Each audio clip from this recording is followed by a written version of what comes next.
मेरे साथ हैं बाबू सिंह जी राठौड़, जैसलमेर आए हैं।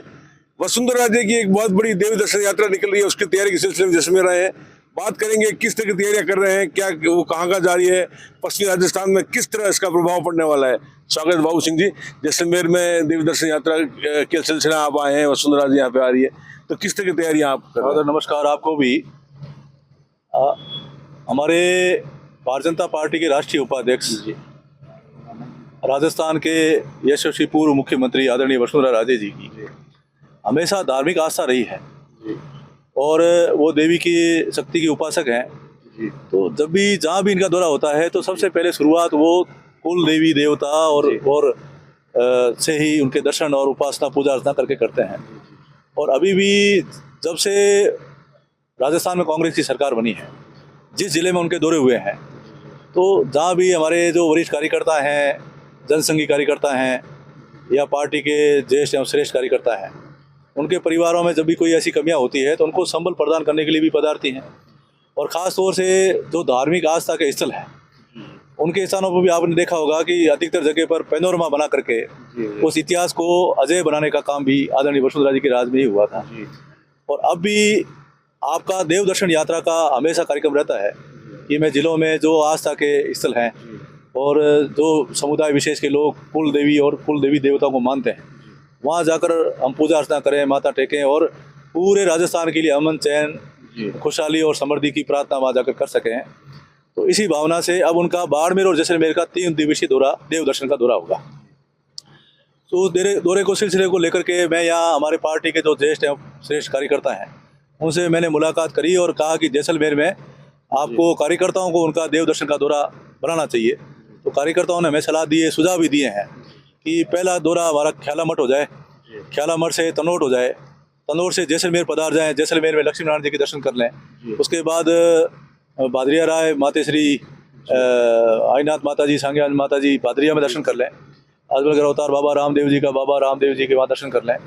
तो ये कार्यक्रम बनाया है। और जब वसुंधरा जी पधारते हैं तो आम जनता में और 36 कौम में और विशेष कर महिलाओं में उनके प्रति बड़ा लगाव है, आकर्षण है, मतलब क्रेज है। तो लोग उनसे मिलेंगे, कार्यकर्ताओं से भी वो चर्चा करेंगे, वार्ता करेंगे और पूरा 4 साल में किस प्रकार सरकार चली है उसका भी फीडबैक लेंगे और कार्यकर्ताओं में जोश फूंकने का काम आदरणीय वसुंधरा जी करेगी। तो इस प्रकार का 2 दिन का बाड़मेर दौरा रहेगा और जैसलमेर का दौरा हो जाएगा। उससे पहले अभी वो 3 तारीख को सालासर बालाजी वहाँ पर सवामणि करेंगे, जागरण करेंगे। और उनका जन्मदिन हमेशा 8 तारीख को आता है, 8 मार्च को। तो 8 मार्च को होली का अवसर है, इसलिए सभी कार्यकर्ताओं की सलाह थी कि सालासर बालाजी में सवामणि करके वहाँ हम सब पूजा अर्चना करें राजस्थान के अमन चैन के लिए। तो अब वसुंधरा जी 3 तारीख को सालासर बालाजी पधार जाएंगे और 4 तारीख को सब कार्यकर्ता उनको जन्म दिवस की विशेष बधाई वहाँ देंगे। तो मुझे लगता है कि हमेशा जब उनका जन्मदिन होता है तो लाखों कार्यकर्ता उनको बधाई और देने के लिए पधारते हैं। तो इस बार भी सालासर बालाजी में मतलब मुझे लगता है 1 लाख से ज़्यादा कार्यकर्ता वहाँ पहुँचेंगे और वहाँ पूजा अर्चना भी करेंगे और आदरणीय वसुंधरा जी को उनकी जन्म दिवस की अग्रिम बधाइयाँ देंगे। ये साल राजस्थान में चुनाव हो रहे हैं, तो ये क्या माना जाएगा कि बहुत बड़ा शक्ति प्रदर्शन हो सकता है या किसी और मतलब किसी और मकसद से यह यात्रा निकल रही है या कुछ और बात हो सकती है? आदरणीय वसुंधरा जी को तो शक्ति प्रदर्शन करने की आवश्यकता ही नहीं है, क्योंकि 10 साल वो राजस्थान में मुख्यमंत्री रहे हैं, अभी पार्टी के राष्ट्रीय उपाध्यक्ष हैं। तो ये आम जन से और कार्यकर्ताओं से मुलाकात भी और देव दर्शन दोनों काम इस यात्रा में हों।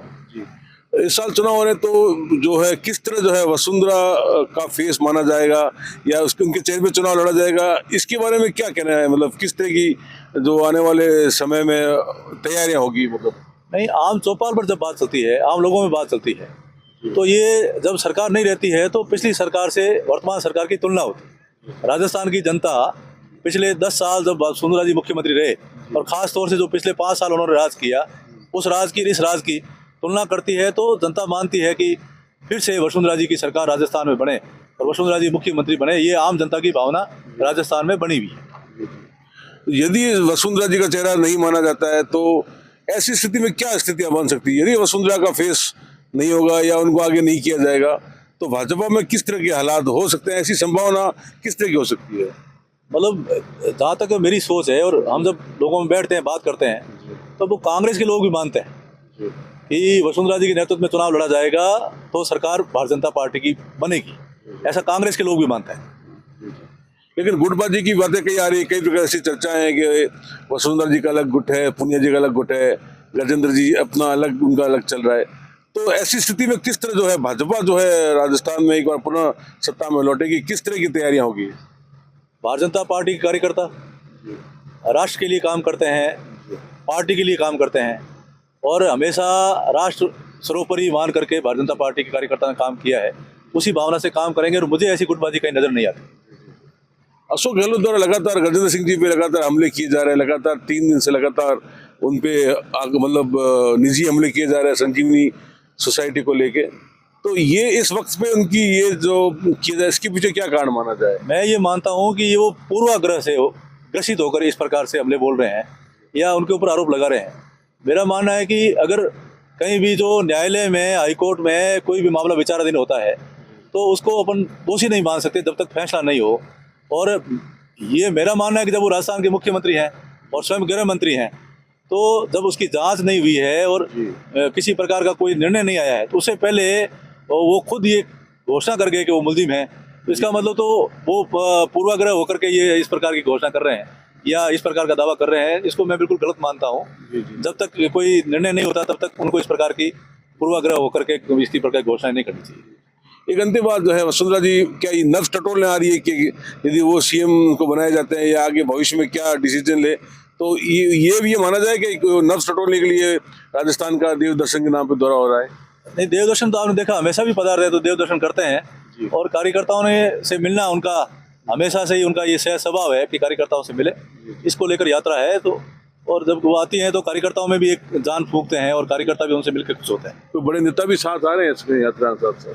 हाँ, जो आएंगे बड़े नेता भी करीब करीब राजस्थान के सभी लोग आएंगे और आप देखते हैं जब भी जन्मदिवस होता है तो राजस्थान के विधायक, पूर्व विधायक, सांसद सब लोग वहाँ बधाई देने के लिए पधारते। ये थे शेरगढ़ के विधायक बाबू सिंह जी जो बता रहे थे कि किस तरह देव दर्शन की तैयारियां चल रही है, वसुंधरा जी किस तरह अपना जन्मदिन सालासार में सेलिब्रेट कर रही है। चूंकि होली है इसलिए 4 तारीख को वो लोग वसुंधरा जी सेलिब्रेट करेगी और देव दर्शन वो हमेशा आती रहती है, कोई और मकसद नहीं है, सिर्फ कार्यकर्ताओं से मिलना इनका मकसद है।